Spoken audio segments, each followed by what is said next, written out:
en defensa de la vida y la familia.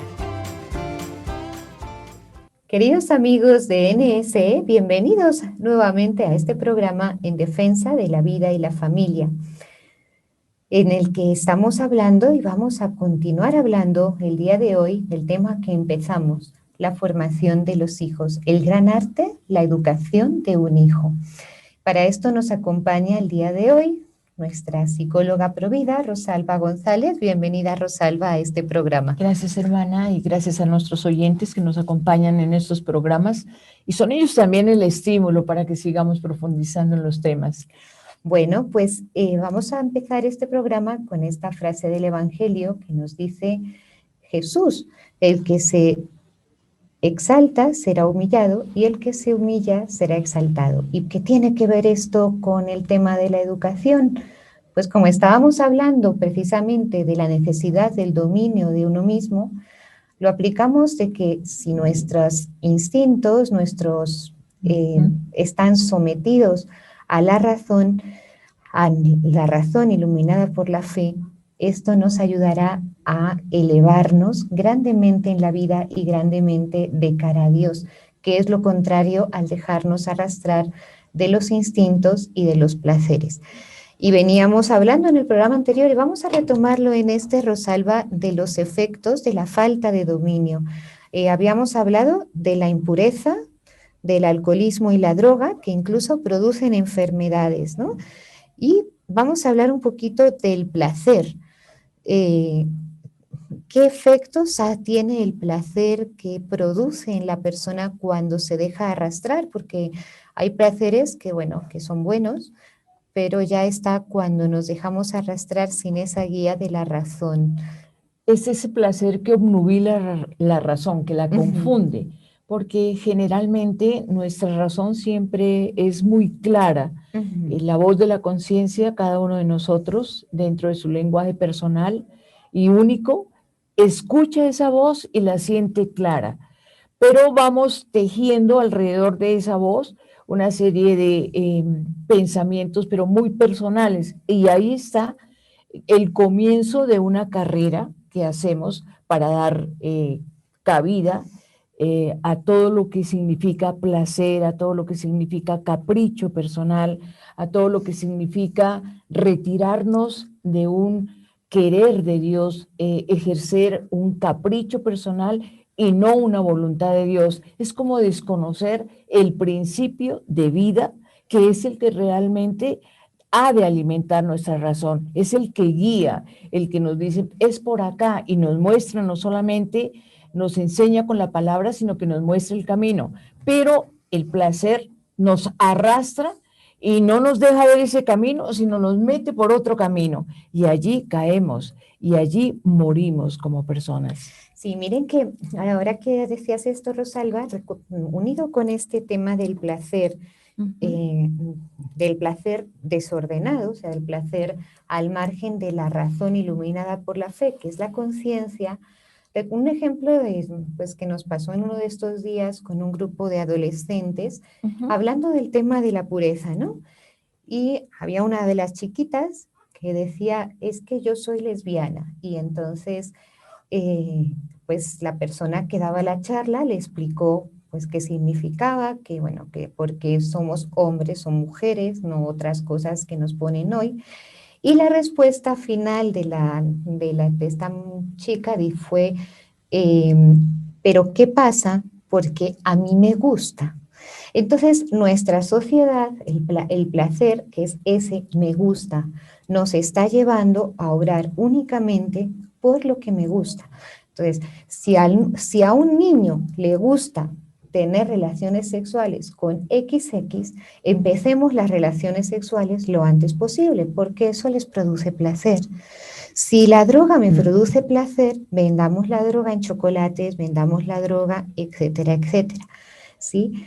¿Y qué consecuencias tiene esto? Que también de dejarnos llevar por ese hedonismo, ¿no? Que también las constatamos hoy. Se deja de pensar, porque es que ya no pienso, ¿no?, qué es bueno y qué es malo, sino simplemente, bueno, me gusta o no me gusta, y se acabó.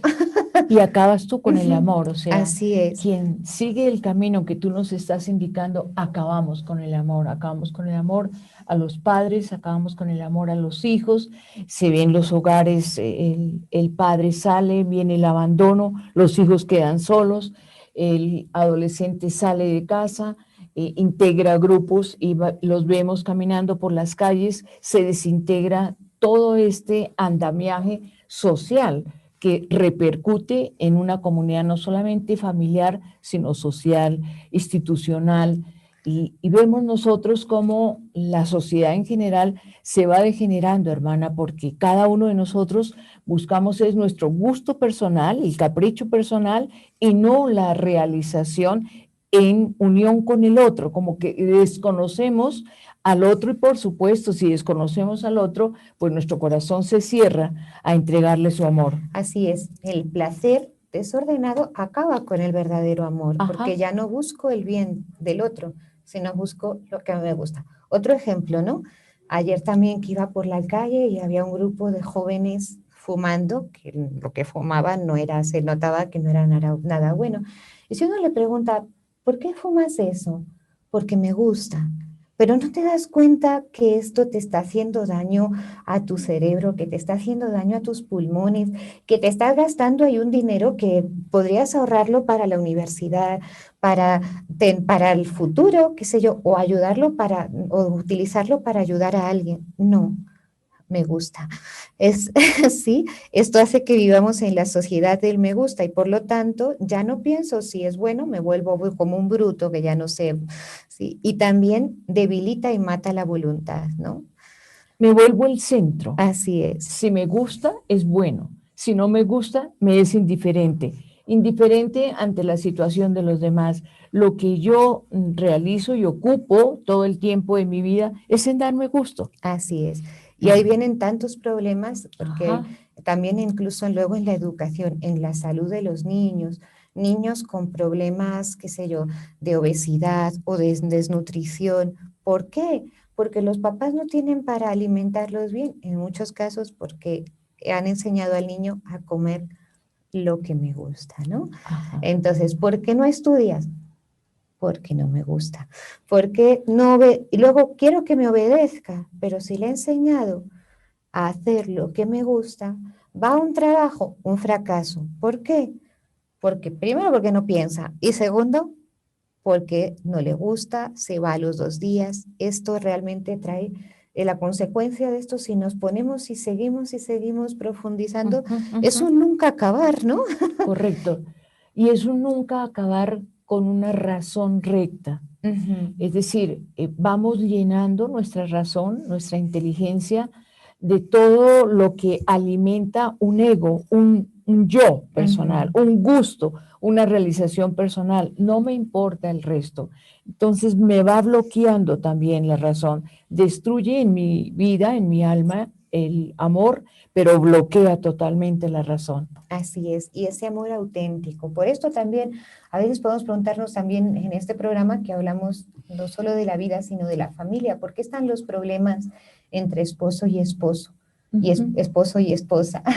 ¿Por qué? Bueno, porque ya no me gusta estar con él, porque se me acabó el amor, pero en el fondo es ese gran egoísmo que trae esta falta de dominio, las infidelidades en el matrimonio, la falta de dominio de uno mismo. Ojalá que lo meditemos y que profundicemos en esto como esposos. Ahora vamos a dar algunas preguntas al final para que nos ayuden a pensarlo en realidad.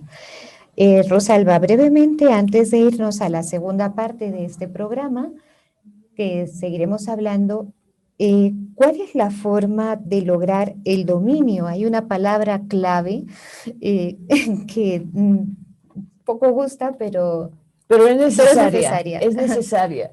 Y ante el dominio tiene que estar una voluntad bien educada y que exige esfuerzo. Así es. Si nosotros no nos esforzamos por estar atentos a todo aquello que nos desvía de un camino recto, eso exige de nosotros renuncia, eso exige de nosotros una razón clara, eso exige de nosotros pensar en que nuestra vida también toca la vida de los demás. Y si obro mal, estoy afectando al otro. Entonces, yo tengo que esforzarme para vivir el camino que el Señor ha colocado en mi vida, vivirlo bien, de acuerdo con su querer, no con lo que me gusta a mí, porque es que el Señor me dice, ama a tu hermano, pero no ama solamente al que te quiere, ama a aquel con el cual tú no te la vas bien. Entonces yo tengo que esforzarme para que mi corazón se limpie de tantos resentimientos y cosas y pueda amar al otro libremente. Es el esfuerzo el que nos hace grandes y a su vez el que nos llena realmente de razones para poder vivir un camino de verdadera realización humana. Pues dejando aquí como este abrebocas para el tema del esfuerzo como parte de la educación de nuestros hijos, incluso la autoeducación o reeducación propia, nos vamos a la segunda parte de este programa. Vamos a una pausa y continuaremos en unos minutos.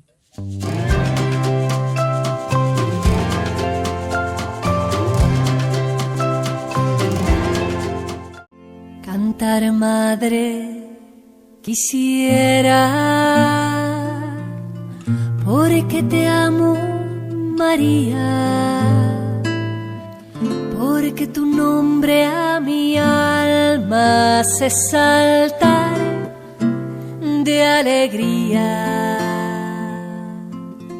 Amo tanto tu silencio, todo en ti es pura armonía, y una palabra de más en la que el verbo se hizo vida. A tu vientre vino Dios, bajando del mismo cielo, en tan preciosa morada, hasta Dios se hace pequeño. Y no me asusta mi pequeñez, sabiéndome hija de María. Jesús me tendrá compasión.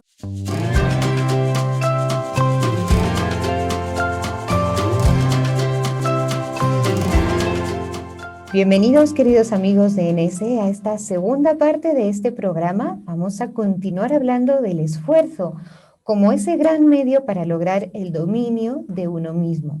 El esfuerzo que debemos inculcar a nuestros hijos en la educación, y seguimos para esto con Rosalba González aquí en nuestro programa. ¿Qué es lo que se logra con el esfuerzo, Rosalba? Porque, bueno, sabemos que el esfuerzo es un más, ¿no? Es un superarse. Cuéntanos un poquito de esto. El esfuerzo es un más, es un superarse, y el esfuerzo relaciona muy bien la voluntad, ¿verdad? Es necesario que mi esfuerzo tenga asidero en la voluntad, hermana, porque si la voluntad, que reposa a su vez en la razón, no guían mi esfuerzo, pues a veces estamos haciendo cosas que no nos van a garantizar un cambio o una buena medida en las cosas. Entonces, el esfuerzo, que no nos olvidemos de esto, siempre compromete nuestra voluntad, que es la que ejecuta la acción, y nuestra razón, que es la que va iluminando el proceder, la forma como debemos realizar las cosas. Así es, el esfuerzo hace que nuestra voluntad se fortalezca, ¿no? Que ya no sea yo y que pueda, por lo tanto, caminar por lo que me dice la conciencia, la razón. Me guste o no me guste, porque a veces que me guste y otras veces que no me guste.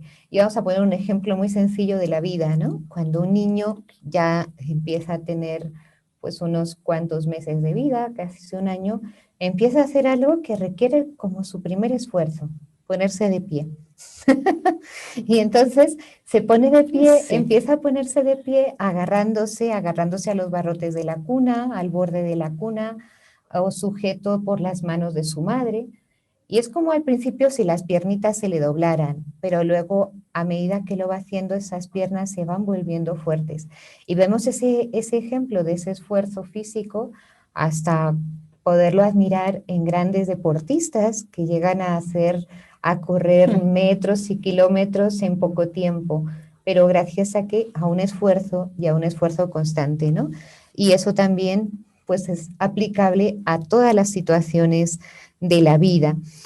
Y pienso también, hermana, que acabas de pronunciar una palabra que no quiero que pase así como tan desapercibida, y es la constancia. Si en un momento dado nosotros hacemos un esfuerzo, pero no logramos lo que queremos, pues intentar nuevamente, pero tener esa constancia, esa perseverancia, porque al fin nuestra voluntad se fortalece y logramos el objetivo que buscamos. Así es. Y mira que el Papa Pío XII es una cita que tengo en este libro, aunque sea una cita, pero que veamos que desde siempre la Iglesia nos ha estado recomendando esto. Decía: oponed a la búsqueda inmoderada del placer y a la indisciplina moral que quieren invadir las filas de los jóvenes hoy, la educación del dominio de sí mismo, del sacrificio y de la renunciación, comenzando por lo más pequeño para llegar incluso después a lo mayor. La educación de la fidelidad en el cumplimiento de vuestros propios deberes, de la sinceridad, tan importante, la serenidad y de la pureza, especialmente durante los años en que el desarrollo llega a la madurez. Y mira qué bonito, Rosalba dice, habla de la fidelidad en el cumplimiento de vuestros propios deberes. ¿Cuáles podrían ser en una familia? Es tan hermoso hablar de estos temas, hermana, porque primero nos trasladamos como cuando éramos chiquitas las dos y nos mandaban a tender la cama, a guardar orden, y esos eran nuestros deberes. Era tener nuestro cuarto o nuestra habitación en orden, tomar nuestros libros, realizar nuestro estudio, pero no con la mamá al lado, sino sentirnos nosotros como dominados por la razón que nos dice: es tu deber, tu mamá está haciendo otros deberes. Entonces yo como chiquita voy realizando mis deberes, tú como grande realizas tus deberes, y así se conforma una familia que responde realmente a sus deberes particulares, pero forman una unidad. Así familiar. Es. Y esto es aplicable a todos los momentos de la vida, ¿no? Estudio no porque mamá está encima, sino porque ya he tenido cogido el hábito de tener lo que hacer, aunque tenga ganas de salir corriendo a jugar con mis hermanitos o con mis amiguitos. Trabajo en el trabajo, no porque tenga al jefe encima, sino porque es mi responsabilidad. No aparento, que es la sinceridad, sino que hago de verdad lo que tengo que hacer. Todo esto requiere realmente pues un gran esfuerzo. Y también, perdóname, hermana, y también lo que dice el Papa me llama mucho la atención, y es en la educación se va formando y se va educando sobre el pudor, sobre la pureza, pero desde chiquitos, sobre el respeto del cuerpo, de tal manera que cuando vayamos a llevar a nuestros hijos de 5 o 6 años al colegio, ya tengan esos elementos en la conciencia, en la mente, de que debo respetar tanto mi cuerpo, hacerlo respetar, como respetar el cuerpo del otro. Entonces es importante en esta labor educativa el respeto por el cuerpo. Y luego también veamos que en la medida que con este esfuerzo el niño domine esos que podríamos llamar los pecados capitales, ¿no? La gula, el egoísmo, la pereza, ¿sí? La gula, ese comer excesivamente porque me gusta y me da placer y nada más, ¿ya? El egoísmo, que lo vemos en los niños, no quiero compartir mis juguetes, ¿sí? Esto es mío. Ni que nos hubiéramos puesto de acuerdo, ¿sí? La pereza es el no hacer lo que tengo que hacer cuando tengo que hacerlo o hacerlo de mala forma. ¿Esto qué hará? Que más adelante pueda resistir el atractivo de las tentaciones, ¿sí? ¿Por qué no puede resistir? Porque no se ha habituado a esforzarse. Y hoy más que nunca se trata o de conquistar o de ser vencido. ¿Y la idea es? Conquistar. Así es. Y bueno, Rosalba, y esto, bueno, lo estamos aplicando. Yo soy mamá, el otro es papá. pero nosotros tenemos que dialogar con esto. Los esposos es importante que dialoguen sobre este tema. Vamos a darles así brevemente algunas ideas, algunas preguntas, porque nos queda poquito tiempo ya de nuestro programa de las que pueden ellos hablar de este tema, ¿no? Ante las dificultades que tiene nuestra formación educativa en nuestros hogares, muchos adultos no tienen los elementos necesarios para que trabajen estos temas con los hijos. Entonces, la comunicación entre los cónyuges ha de ser, vamos donde alguien que nos pueda orientar, ir los dos, para que los dos vayan recibiendo una instrucción, la vayan asimilando, y los dos sentados ya en el hogar, viviendo un sentimiento de hogar, los dos lleguen a ese consenso de cómo vamos a tratar el tema de la pureza, el tema del respeto, el tema del egoísmo con nuestros hijos. Fíjate que Juanito es así, Martica es asá. No todos somos iguales, pero todos debemos ser generosos. Entonces, el lenguaje con el cual hablamos con nuestros hijos ha de tocar el corazón. No es una teoría la que nos dice, es el lenguaje materno y paterno que llega al corazón de mi hijo, educando en estos valores. Así es. Y algunas ideas para que los esposos puedan hablar de estos temas. Primera pregunta, ¿nuestro hogar es una escuela de energía o es una escuela de flojera? ¿Ya? ¿Estamos convencidos de la necesidad de desarrollar en nuestros hijos una voluntad fuerte y una energía viril? ¿O nunca nos lo hemos planteado? Por otro lado, una pregunta, algo muy sencillo. ¿Procuramos que coman de todos los platos que se sirvan a la mesa, indistintamente, sin dar muestras de que no les gustan, que hablen de una manera correcta, precisa y distinta? ¿No? No, quiero esa cosa. ¿Qué cosa? Tiene nombre. Sí, sí. ¿Ya? No manifiesto, sino simplemente pongo caras de lo que... ¿no? Otra pregunta para ellos mismos. ¿Somos ejemplo de energía y valentía frente al trabajo, al cansancio, a los desengaños y aún a los fracasos? ¿Qué ejemplo damos? Porque normalmente los niños dicen, lo hace mi papá o lo hace mi mamá. Habituamos a nuestros hijos a decidirse sin hacerse los remolones, los perezosos, a atenerse a la acción que hayan escogido. No es que hoy empiezo esta carrera y mañana la dejo y empiezo otra. ¿Sí? Ay, ¿por qué? Porque no te gustó. Ay, empiezo con este dibujo y ahora quiero esto y luego quiero lo otro. Estas son algunas preguntas que nos pueden ayudar. Rosalba, un consejo muy breve en estos 30 segundos que nos quedan para las familias que nos estén viendo. Sigo con la idea que tú nos estabas comentando, que me parece muy importante. Esto es lo que tenemos, esto es lo que tú, tu familia, tu padre, tu madre te puede entregar. Debes valorar lo que tú tienes, lo que el Señor que te da la vida, te da también el alimento. Eso es lo que tenemos. Muchos niños de tu edad no tienen que comer. Entonces, ofrezcamos también y eduquemos a nuestros hijos, no solamente en esa generosidad, sino en el compromiso de ofrecer un pequeño sacrificio por aquel hermano que no tiene. Así es, siempre el esfuerzo se hace mejor cuando hay una motivación más grande para lo que estoy dejando. Muchas gracias, Rosalba, y gracias a todos los que nos han acompañado en este programa durante el día de hoy.